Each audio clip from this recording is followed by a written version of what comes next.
今日めっちゃ最高だったなんか音の欲しいところがちゃんとマイクで拾われてめっちゃいい音になったと思います。すげえ叩きやすかったのもあるし、普通にそのマイクで拾った音返してもらって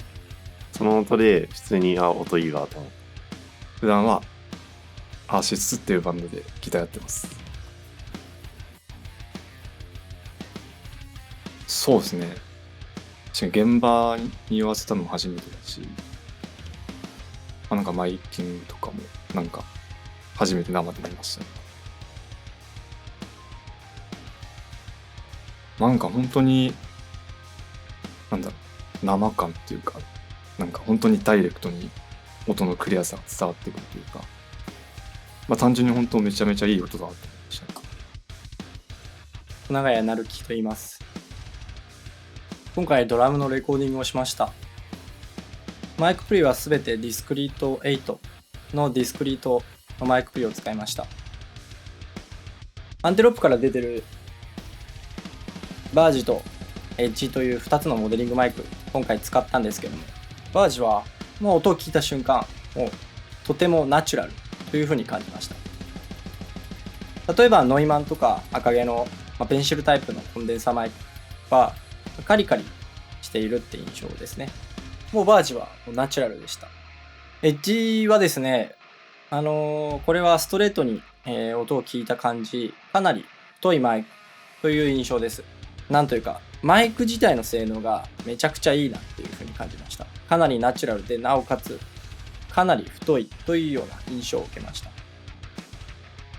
今回ハイハットにはベルリー184のモデリングを適用しました。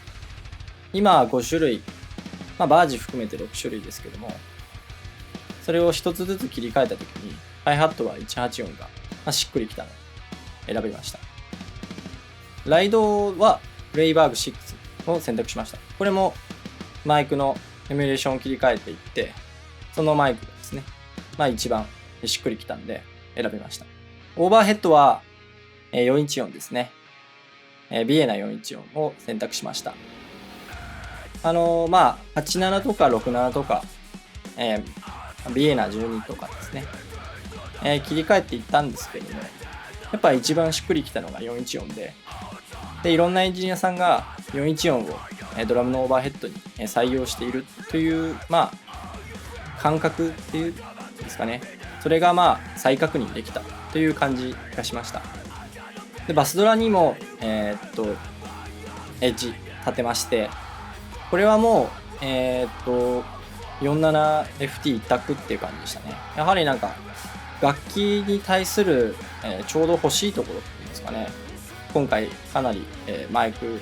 立てたことによって役に立ったかなって思ってます。でルームに最後ビエナ12を適用しました。これはちょっと全指向で撮ってみました。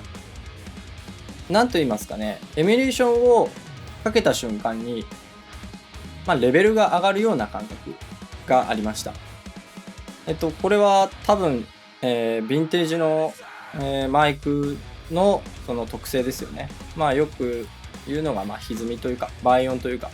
そういう特性が付加されるので、オケから抜けてくるような感覚っていうのがかなりありました。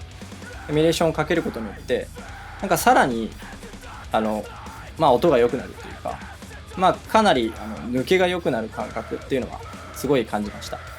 今回はですねディスクリート8を使用したんですけども、インターフェースもセッティングがすごい簡単でした。フロントパネルに調整つまみがあるんで、すごい、ドラムのレベル取りはすごい簡単でした。音取りに関しては本当にすぐ終わっちゃったっていう感じですね。マイクプリなんですけども、かなり音がいいです。これは正直感じました。コンソールグレードっていう風な、紹介されてるんですけども、本当にマイクプリコンソールグレードだなっていう風に感じます。SSL とかの卓の音っていうのは私自身知っていますし、本当に匹敵するぐらいの音です。かなり衝撃的でした。本当に音良かったです。で、あと、かなりダイナミックレンジがいいなっていう風に感じました。他のインターフェースですね、少し安めのインターフェースだとか、なんと言いますか、レベル調整がとても難しいんですよね。それらに比べて、かなり、ダイナミックレンジが良くて、調節も楽です。レコーディングした曲がメタルコアだったんで、それよりに、派手に加工はしてるんですけども、基本的に生の音は混ぜてるんですけども、生の音っていうのは、ほぼ、いじってない。それぐらい、もう、即戦力で使える音が取れました。